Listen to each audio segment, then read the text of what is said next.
The following podcast is recorded and produced by Emerge, a media creators co-op.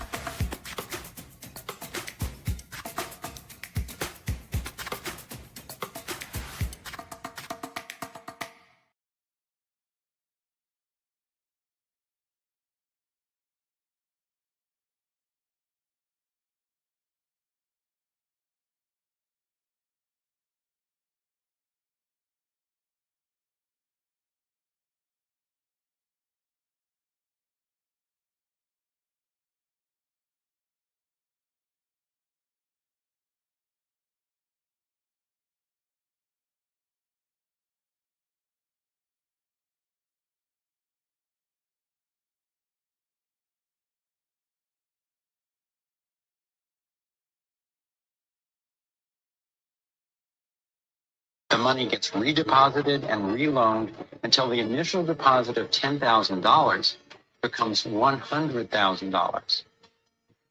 The banking system just created $90,000 by loaning out your money. So if you deposit $10,000 into the bank. Welcome to the Defion Productions podcast. I'm your host, the hardest worker nobody in Bitcoin, Don. That was our intro showing us a little 55-second clip about the debt-based Ponzi scheme, which is our banks. And that is a good lead for us today to talk about what's going on in markets, as well as Bitcoin, crypto.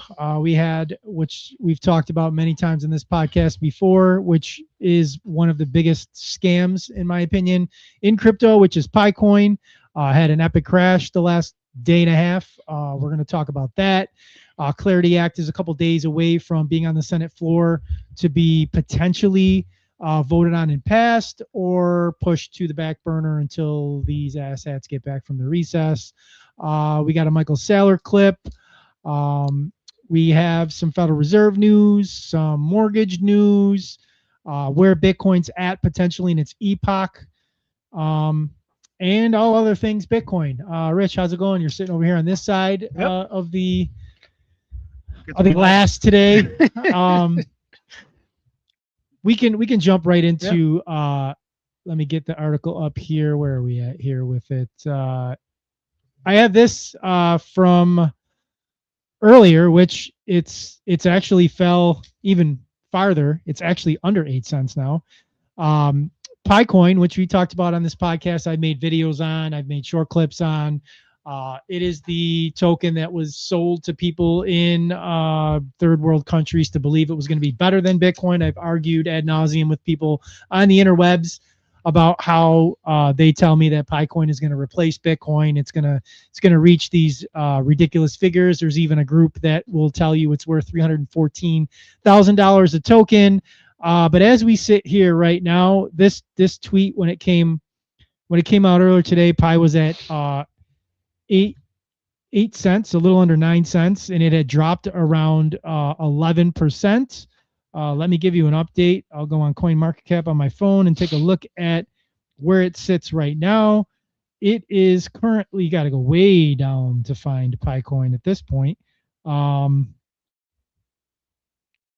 Jesus, it was a top 50 token. I gotta search it. I gotta search it in the search engine. It's so far down. So let's see. Pi token is set 0.076 cents, down 20% in the last 24 hours. An epic crash. Its market cap is now 849 million. It's under $1 billion. This is a token that was launched, for those of you that don't know, which God bless for not knowing, because you're probably better off. This token was launched officially, mainnetted in 2025. It launched, surprisingly to me and many others, at it reached the $3, little over $3 a token, and that didn't last long. I think that lasted like a couple of hours. And then it dipped down into the cents.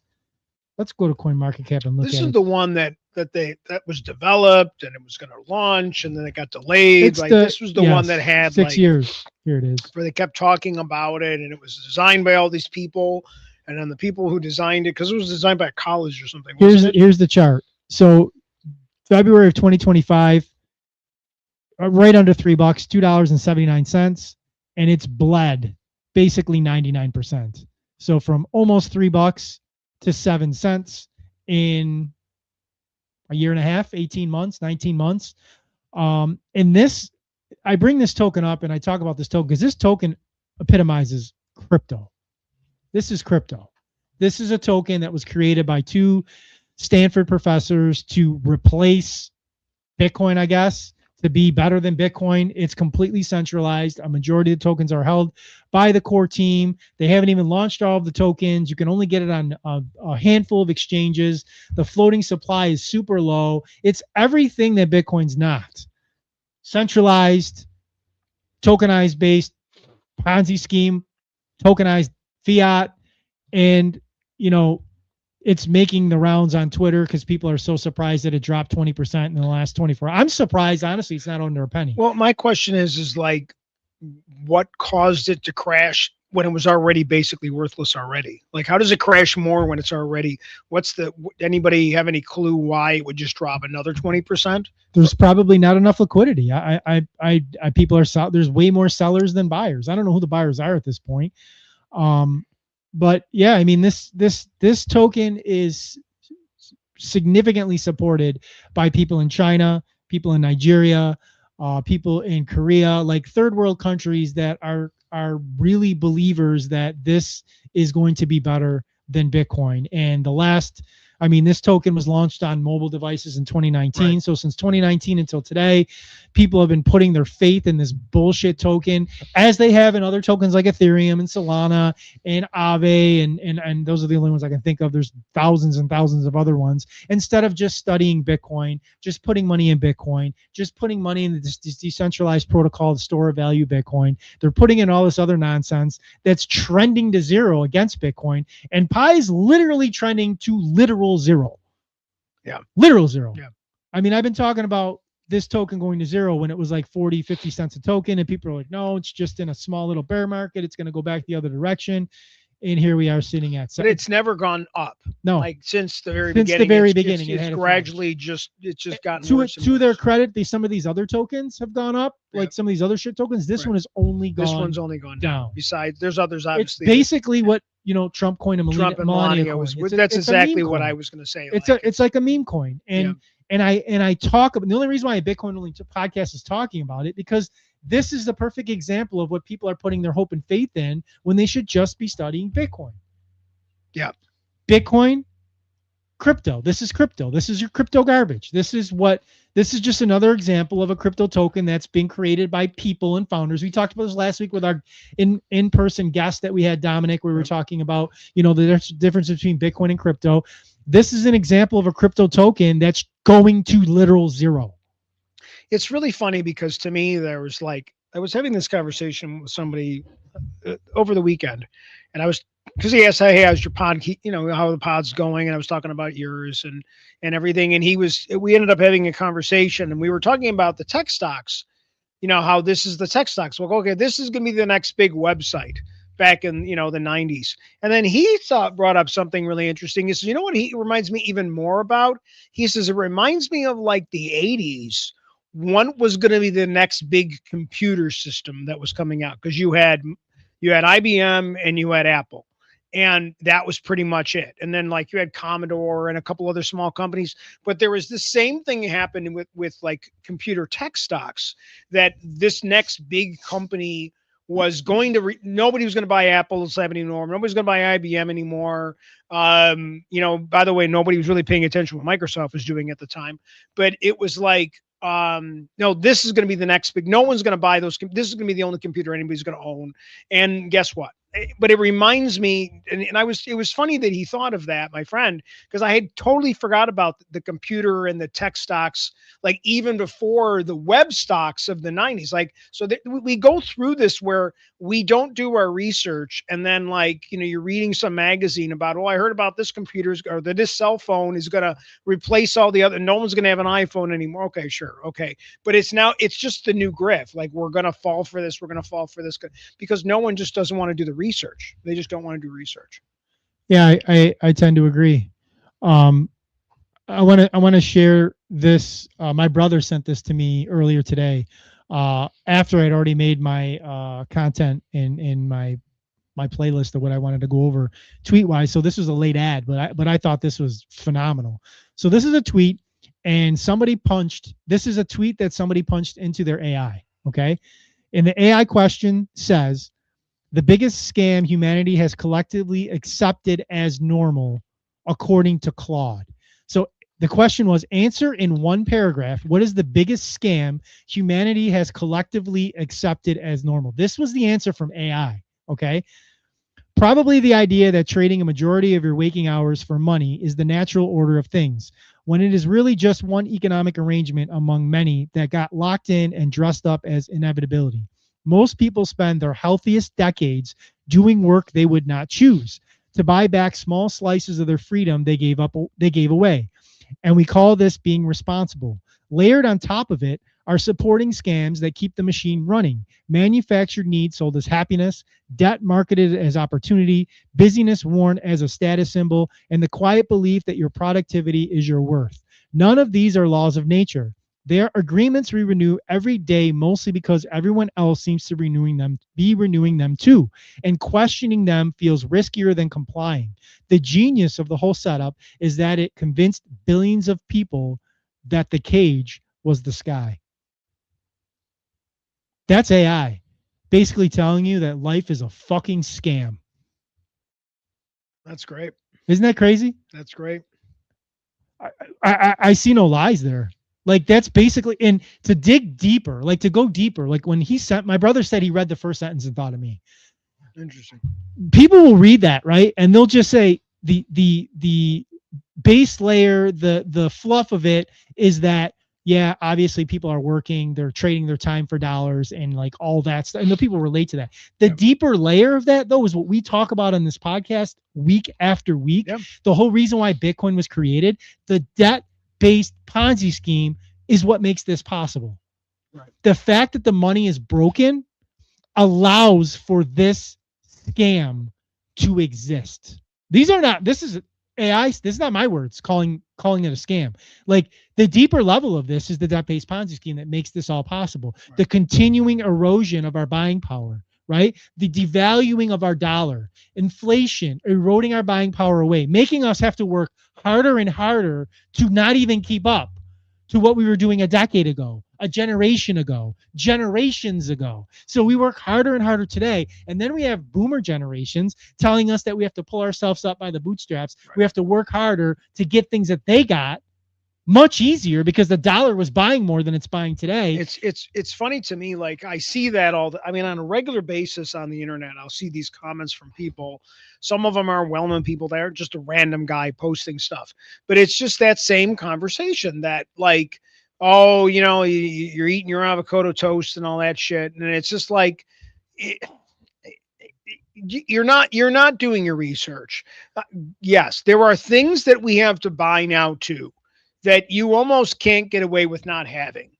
Like, I think it'd be very difficult to function nowadays without a cell phone. It would be very difficult, next to impossible, to and that is a monthly expense that you must have. There are other and everything else. So that is just something that you can't get away from.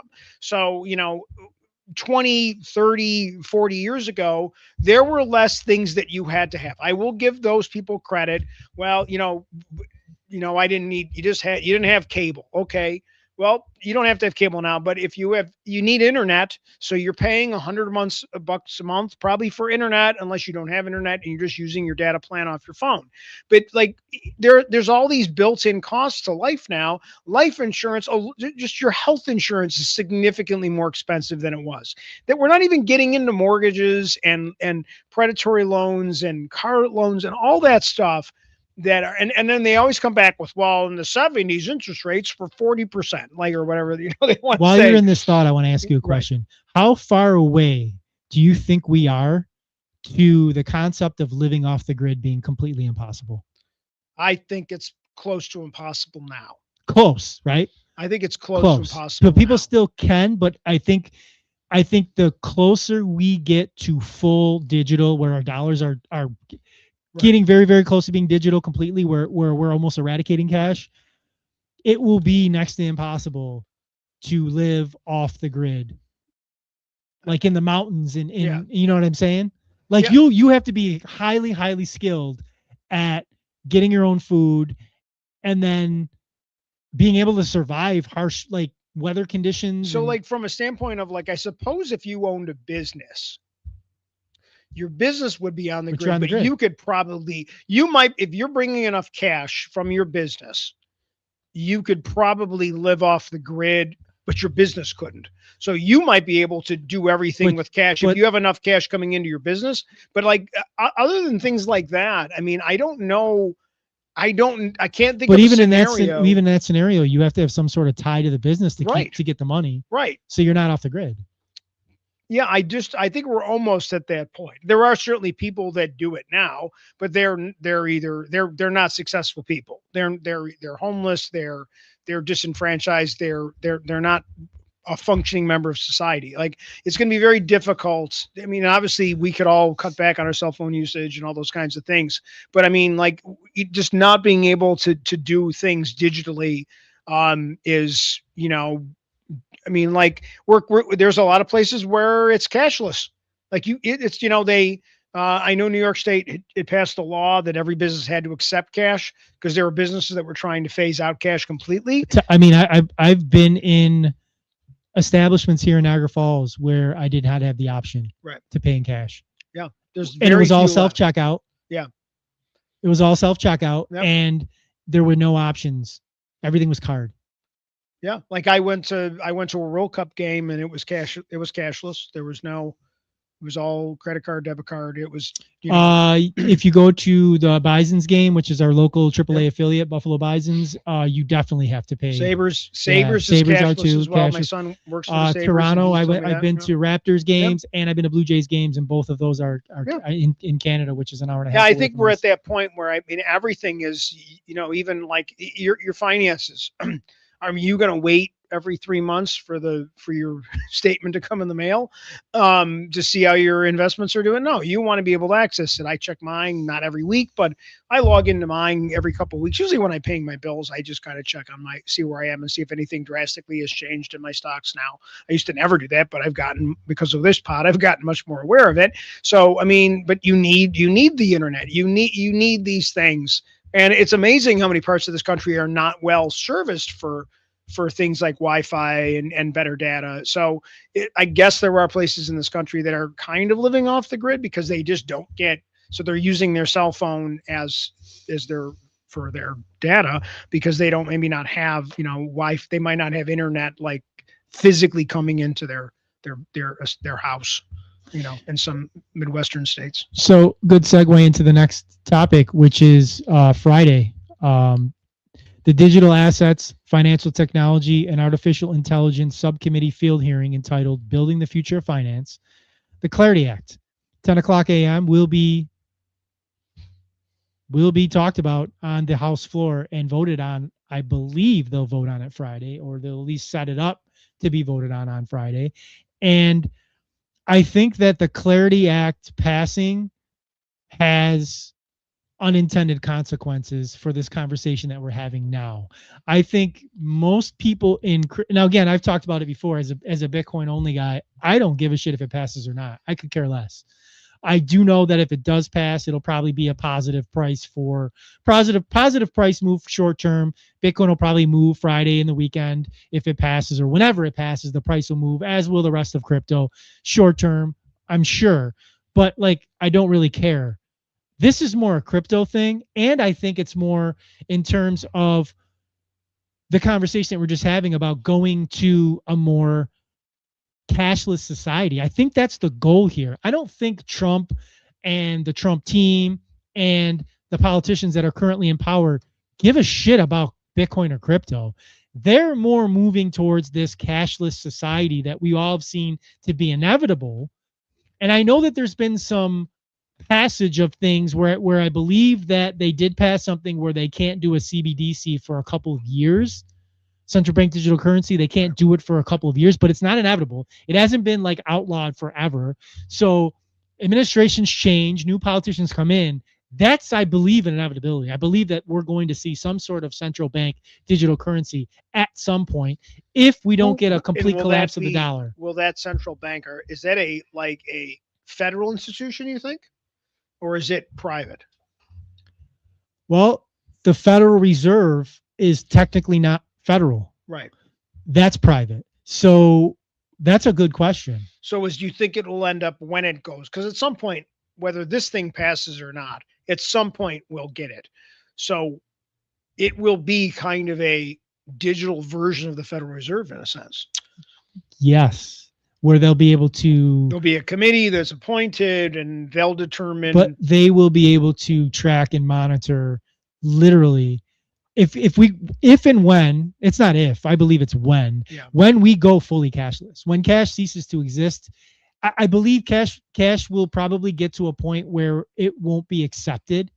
It may still exist, but they'll give you like a window where you have to turn it in and get your digital credits or whatever. Right. That might be a generation away. I'm not sure, but eventually that's going to happen. I don't see that within this generation. No, I don't either. But eventually it happens. Next 100 years for sure. Like probably the next 50 years. But we'll get to a point. I would say maybe. I mean, I'll be old and gray. I'm getting there now, but I would say I could see us being whatever percentage people are using cash now. I could see it down to under 10% of the population is using cash of any type. And many things are not taking cash at all.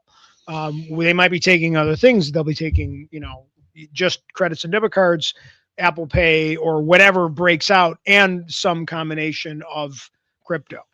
Question for the viewers. For anybody viewing this live or viewing this on playback, again, please follow me on YouTube, Defion Labs Productions, at Rinaldi_Don on Twitter, or X, and Don, NF Bitcoin Don on Facebook. Anybody that's watching this live or on playback, what do you think? How far away is it? 10 years, 20 years, 50 years, 100 years from when we go to a completely cashless society where we have 1933 like doctrine where gold is no longer accepted and you have to hand it in, or it gets confiscated, where just cash is no longer accepted and everything's completely digital dollars in some form? How long do you think? Rich says he thinks he's old and gray. I say probably sometime in the next generation or two, maybe 20 to 50 year window where we go completely cashless. If you're watching this live and you want to put it in the chat. And when do you think about that? And how do they feel about it? I wonder the average, because you have a lot of people that are much smarter with this stuff than I am. They're in the mix on it. I would love to hear what they have to say, whether it's now or later in a chat, just. It's interesting. I think you're right. I think it's going to, it's really definitely going to disappear at some point. And it'll be interesting, so many things that are, checks, checks will be gone. Like we won't need checks anymore. I think checks they're not gone completely, but they're pretty close. I don't know many people that write checks, and the ones that do are of a certain age demographic. Yeah. My son's checking account, he never got checks. Not checking account, excuse me. His one bank account that he has, he's 25. He was buying a car and he was pulling money out of his account. And so I go, we'll bring your checkbook. And he's like, my what? Yeah. He knows what a checkbook is, of course, because he's pretty smart. And he's like, I don't have a checkbook. I've never got checks with that account. I said, you didn't? He's like, no, I don't use them because I've never written a check. I've had that account for 5 years, since I was 20. And I was like, oh, he's like, well, then we'll have to go to the bank. I go and get a cashier check. And he's like, and he had never heard of a cashier check. I mean, he works in business, but he had never heard of it. So we brought a cashier's check to buy a car, and it was to buy his car, so for him to buy his car. So it was just kind of funny that it was a weird kind of thing. I just assumed, and I write very few checks. As it is, I mean, I don't think I write maybe one check a month, if that, maybe not even. I've had direct deposit for God, 2 decades now. I haven't got an actual check from a job. I You know, do cash get my I check do means a whole different thing than it meant 20 years ago. as a for my business, because I do a lot of 1099s for companies. Sure. A lot of them, it's cheaper for them to still write a check to me. And I pay my rent for my building by check. Like that's probably, so I write that check. And but in general, no. I mean, but those types of things will end up being, Apple Pay or blockchain, or it's going to be blockchain. Like this Clarity Act with stable coins. Yeah. That's where it's going to go. That's what I think the thing that's going to be, they're going to have, for it to be successful, it's going to be where the percentage that you're paying to do it has to be relatively low, or people won't do it. Like if they overprice the percentages, like Venmo, you don't pay a lot in a percentage. You barely notice it. On the business Venmo, you do pay slightly more. But I feel like if they oversell it and they overprice it, people will, I'm not using that. I'll use a different one. So whatever one comes up with the best model, which is whether it's a membership or whatever it turns out to be, I think it'll be interesting to see. Because there's a marketing aspect to it of like, what do I got to pay so much for that? Interesting. So yesterday, July 12th, was 9 years that 22-year-old intern Christian Langales slipped into the audience behind Federal Reserve Chair at the time, Janet Yellen, during her semi-annual testimony before Congress, and held up a handwritten sign reading just 2 words: "Buy Bitcoin." The sign appeared on live. I remember I watched this live. The sign appeared on live television for only a few seconds before security eventually escorted Langales from the hearing. He later said he never expected anyone to notice, believing he would simply save a screenshot from the broadcast as a personal keepsake. That's hilarious. His phone had died before the hearing began, so he didn't realize the stunt had gone viral until after he left. Langales later explained he attended the hearing while working at a macro hedge fund and had grown tired of what he described as Fed worship. As a libertarian influenced by Bitcoin's cypherpunk roots, which is the original thesis of this, he said the sign reflected his broader belief that central banking and state-controlled money should be challenged. He kept the original sign in a sock drawer for years before auctioning it at PubKey in New York in April of 20. I didn't realize that it was only a couple of years ago got auctioned. A pseudonymous bidder purchased the piece of Bitcoin history for 16 BTC, worth more than $1 million at the time. That's crazy. And here is that video. Let me play this. That's a statement. What do you fear? I had jobs before that required that I watch Fed testimony at a global macro hedge fund in Connecticut. And I knew that they were sort of boring talks. I also greatly disdained the Fedophilia, people that worship every statement of the Federal Reserve officers. And so I had the opportunity to cover the event for one of my bosses. So I woke up early to make it to the testimony, and I decided to dress like the preppy idiot that I am. Janet gets grilled twice a year at the Humphrey Hawkins testimony by congresspeople out there to get in their punch. She was getting questioned about the Fed and should we audit the Fed and the transparency of the entire Federal Reserve System. After a while, I realized, the camera's on. This is a once-in-a-lifetime opportunity. I only flashed the sign for about 3 seconds. I was expecting it to be an image that I would, later harvest from the live stream and keep as a personal memento. But as it turned out, it went instantly viral. And after 45 minutes, it was so viral that they decided to escort me out. They said that it was disruptive and that they were worried that I was going to hold up another sign. I knew from that moment that I should try to preserve anonymity. I took a cab back to my office. My friends there told me that it had blown up. My phone was still dead. And they urged me to post my Bitcoin address. People were leaping over the table to give me money. And one friend said, if you don't post your Bitcoin address right now, somebody else is going to post a fake one. I felt like I had abused the reputation of my coworkers and my employer. But I was glad that the Bitcoin and cryptocurrency communities saw value in it. Bitcoin and its community is born out of the cypherpunk movement. And these are people that disdain government power. And when somebody can stick their finger in the eye of the government and ruffle their feathers, it's something that they want to cheer. So even though I held the sign up on a whim, it does overall represent my greater political economic philosophy. The Fed's monetary policy is an instrument of statecraft, and that's something that as a libertarian or anarcho-capitalist, I would like to see torn down. That's great.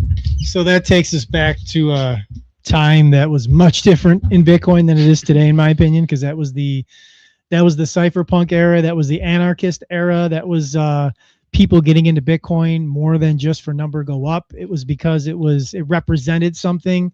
It represented the antithesis to the Federal Reserve.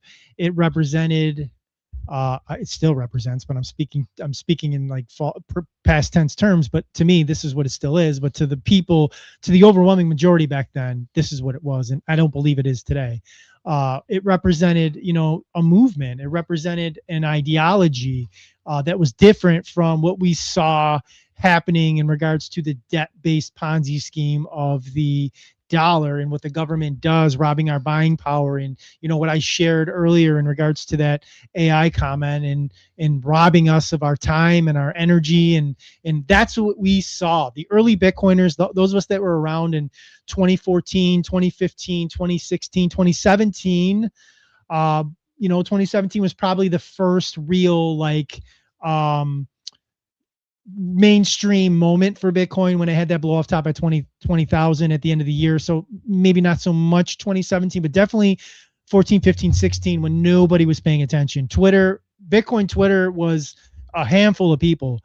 It was nowhere near what it is now. And Bitcoin was trading in the hundreds of dollars and nobody really cared. It was just people who, believed that it potentially could get to where it is today.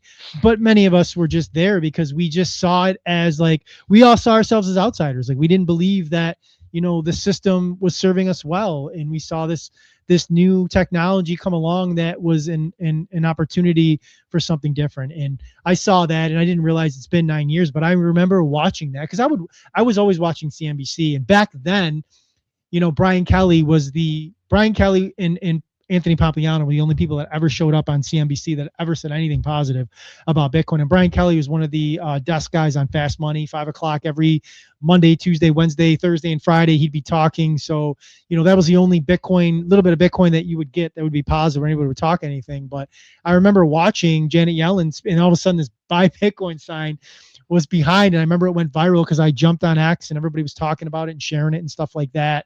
What were your thoughts when you saw that, Rich? What did you know about that? Or I never knew that story. Okay. And but I love the whole cyberpunk narco capitalists, and because I talk about it all the time. I feel like there's so much of our system and our society that younger people 20 to 35, let's say, they look at the American dream and they feel it's let them down. So they're looking at their job, they're looking at their finance, they're looking at all their things, and I say this all the time, that they're looking for something different. And not all of them are going to buy Bitcoin.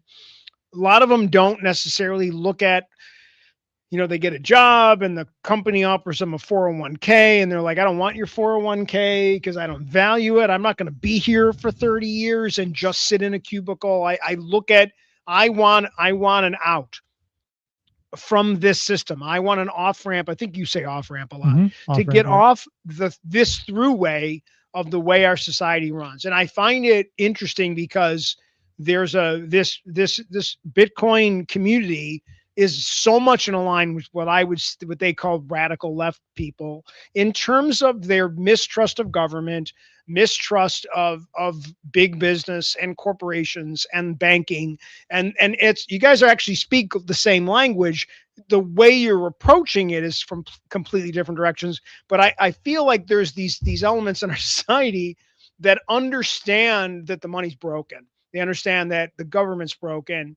They understand that the housing market's broken. So they're looking at, what can I do? Now, some of them are, I'm going to do stuff on the side. I'm going to make this. I'm going to start my own business. Some of them are like, I'm going to invest in crypto, because they think and I think they're not educating themselves, because I think the crypto, they're falling for just a different scam. Instead of that, go work hard and your boss will take care of you. They're falling for a different scam that, ETH or one of these other ones is going to be the ones that's going to save them. Instead of, again, I do feel like if you believe that any of these are going to work, to me, it's just Bitcoin and a couple others that are just going to make it, just because there's always going to be another thing. Like, you know what I mean? Like, I forget what the percent of the population has an iPhone, but there's still Samsung. Like, there's always going to be other things besides the most popular one. Yeah, well said. So. Well said. So this chart was shared earlier on X, showing, for those that still believe in the cycle theory, the 4-year cycle theory for Bitcoin and for crypto.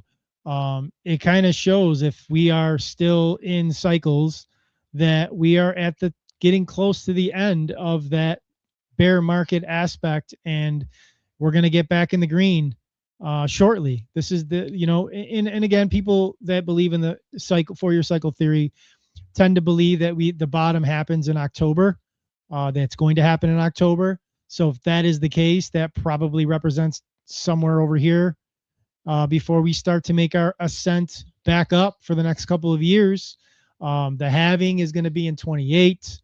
October, before you know it, it's 27. And then, go through 27. And then we got the halving in 28. And here we go all over again with another epoch.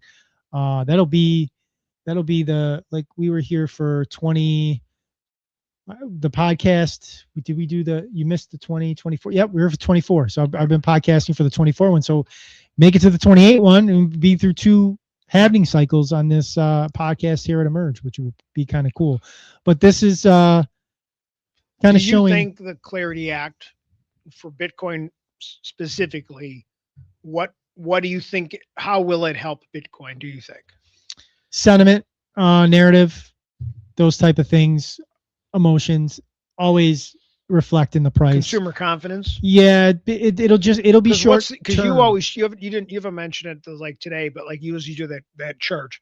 Like you always what's the rating? That's the comfort, the positivity chart. When you show the charts at the beginning, there's that one number that's always like the whatever the feeling, like, those different ones. There's like a number. There's an arc. When you do the charts, there's always there's a number that you mention quite often. Yeah, this is kind of like, it's going to be tough, because I do think if it doesn't pass, that's going to be the catalyst to get us down. That's going to be it, because it'll be probably they don't vote on it or whatever the case may be, and then they're going to come back in, I believe, August for the recess, right? No, they go on recess. They go on recess in August. They'll be gone till after Labor Day. Yeah, so then that'll be honestly, what I think is going to happen, probably they're not going to vote on it on Friday, right? And it's going to get pushed out until the fall, right? And then they are going to not pass it, and it's going to be the bottom. That's going to be the bottom of the cycle. We're probably going to get in the 50s or maybe the high 40s. I don't know, something like that. And then people will just realize, hopefully, this is probably wishful thinking, that Bitcoin is the lead driver, and crypto is something much different, and Bitcoin will start its ascent back up. And like last cycle or last epoch, whatever you want to call it, when Bitcoin went up to 126, many altcoins never hit an all-time high. So it wouldn't be that different this cycle for Bitcoin to bottom, start moving back up, and for altcoins to not follow, at least to the extent that they followed in the past. Right. Ethereum, I think, beat its all-time high. I said it last week with Dominic on the podcast about like $50. Like it was 5,000 in 21, and then it got up to 5,000 in like 5,100 or something like that in 26 or 25, 2025. So, and other coins like Litecoin never didn't come close. Solana peaked out much earlier. Chainlink never got an all-time high. I mean, go down the list of these coins that didn't hit all-time highs. Dogecoin, like none of them hit all-time highs that last cycle. So we get Clarity Act to not pass for whatever reason. We bottom out. Bitcoin bottoms. Crypto completely bleeds out, and then people start to realize when Bitcoin makes its turn, we're getting close to the next happening, that it's really Bitcoin's the leader here. Like Bitcoin is where the capital is going to go. It's where the ETFs are. It's where BlackRock's at. You know what I'm saying? And Bitcoin remakes its ascent, and most of these crypto tokens don't follow. I don't know enough about the crypto. I won't predict crypto because I can't. But I agree with you politically. I feel like I don't think they've got the votes to pass it. I just don't think they do. There's still they need a few Democrats, and I don't think there's enough Democrats because there's too many Republicans that are on the fence about it. And so it might pass. It might pass the House, but not the Senate.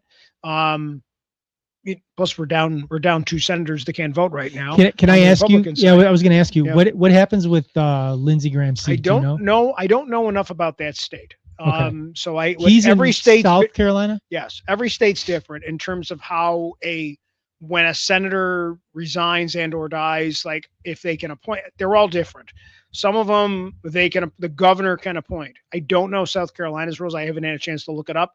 So, but I don't think there's going to be a replacement that can vote for him. Not by Friday. Not by Friday. No. Or Mitch. And neither Mitch isn't voting. There's so you're already down 2 senators. Yeah. Now, granted, in the Senate they do have more. They do have more of a majority, so they might be able to squeak it through. But I just feel like there's a couple senators here and there that won't vote, that just are like, well, let's wait. Let's just, they might not even vote no. They might just vote to push it back until September. And then if they go back and they get shit from their constituencies or whatever it might be, they might just decide, well, we'll vote on it after the midterms. They like to kick the can. These kinds of bills, they like to kick the can down the road. And this is one of those ones where it could just get kicked down the road. And Trump's calling for it to be passed. So, has he come out on this one? He did. He said something earlier. Which today. may be the kiss of death for it, just because there's a lot of senators and congressmen that are not doing anything he says right now. No vote is scheduled on Friday. The U.S. House of Representatives already passed legislation in July 2025. The House Financial Services Committee is instead holding a scheduled field hearing in New York City on July 17th to discuss the legislation. The Clarity Act currently sits on the Senate legislative calendar awaiting floor action. The upcoming hearing is intended to apply political pressure to the Senate to hold a final vote before the August 7th recess. So Friday is a special hearing to pressure the Senate to hold a vote before August 7th. And with, like we've been talking about, with Lindsey Graham's death and whatever the fuck's going on with Mitch McConnell, those are 2 votes of people that I think are decently aligned with Trump that would probably, because of other things, vote with whatever Trump wants because of the other areas that maybe they care more about, that they're just going to throw a vote that way, because Trump's been pretty vocal about wanting it to pass. But so right now you have 52 Republican seats in the Senate. 45 are Democrats, and 2 seats caucus with the Democrats, and you have the 1 vacant seat. So I don't know. I think they probably are minimum they have, because I think the 52 seats, that I doubt this is counting. I don't know if the 1 vacant seat, how up to date this is. So, okay, I just AI'd what happens to Lindsey Graham's seat, because I was curious. That's a good idea. Following the sudden death of Senator Lindsey Graham, his U.S. Senate seat will be filled through a 2-step process involving an immediate temporary appointment and an upcoming special primary election. The interim appointment, South Carolina Governor Henry McMaster announced that he is Jesus already. He is appointing Darlene Graham Norden, Lindsey Graham's sister. Get the fuck out of here. Lindsey Graham's sister to temporarily fill you can't make this shit up. To temporarily fill the vacancy. She seems overly qualified. Duration, she will serve the remaining months of Graham's term, which officially expires January 3rd, 2027. Norden will be the first woman to represent South Carolina, blah, blah, blah. Because Graham was actively running for a fifth term and had already won the June Republican primary, South Carolina election law dictates that his replacement on the ballot must be decided by voters in a new special primary. So the statutory timeline for selecting she's in until the election, but that doesn't mean she gets to be July on the ballot 20 for the next time. July 21 to 28, the candidate filling window opens and closes. August 11th, special Republican primary will be held. August 25th, a runoff election. November 3rd, winner of the Republican primary. So she's already in, it sounds like. Sounds like dude, his body ain't even cold yet, and they put her in. Wow, That's this is a wild. wonderful place. This is a wonderful place. That's crazy. So it's just crazy. So you said the name. You said the name. I'm like, is it his sister? Because I know it's not his wife. Because he's never been married. He's never had kids. And he's gay. So no, there's no proof of that. Lady Graham, Lady Lindsay, Lady Graham. They're all coming out. They're all coming out of the woodworks now. All the NDAs are over because he's dead. That's true. They've been posting. They've been posting all day on social media. This is great. His escorts have been coming out talking about all the. Oh my God! Not that there's anything wrong with being gay. I'm not slamming gay. I'm just saying, like, be open the fact that you can be open. The fact that you are openly voting against what you are, is just diabolical. But that's a whole nother conversation. Hilarious. This is not that type of podcast, so we're not going to go on that road. Sorry. But this is just another example of how ridiculous our whole. This proves. This is why you don't vote, ladies and gentlemen. This is just another. Supporting Marty Scoos, are you out there who we interviewed in this podcast? This is just another supporting factor of why voting is absolutely 100% completely a waste of time. I can predict what's going to happen. She will be the one they put on the thing. She'll win the primary. She's going to be in. She'll be in the incumbent, and she'll win the election in 2027. She's completely qualified. Like 26. So he's up this fall, right? The only thing that could change, because she said, what a joke. So she's in, she's going to be on the prime. She'll be on, they won't even, like, whoever runs. Imagine you're one of those, whether let's say you're the Republican senator, congressman that's been doing the work, and you thought you had a chance, but he was running it like, nope, forget it. We're just putting his sister in. And like, yeah, that is, you're right. Perfect example of why people choose not to vote. Because the fix is in. I'm acting like I'm surprised, but I'm really not. I'm really not surprised. All right, a couple more things before we wrap up this podcast. Unusual Whales tweeted earlier, 10 years ago, the mortgage rate was 3.5% and the average new home cost was $350,000. Today, the average rate is 6.5% and the average new home costs $540,000, which is crazy. People can't afford it.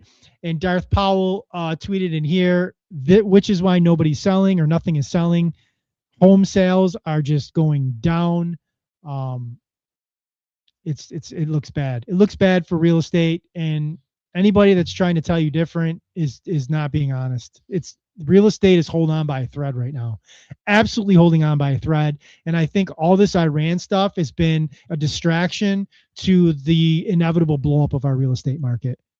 I just honestly, truly believe that.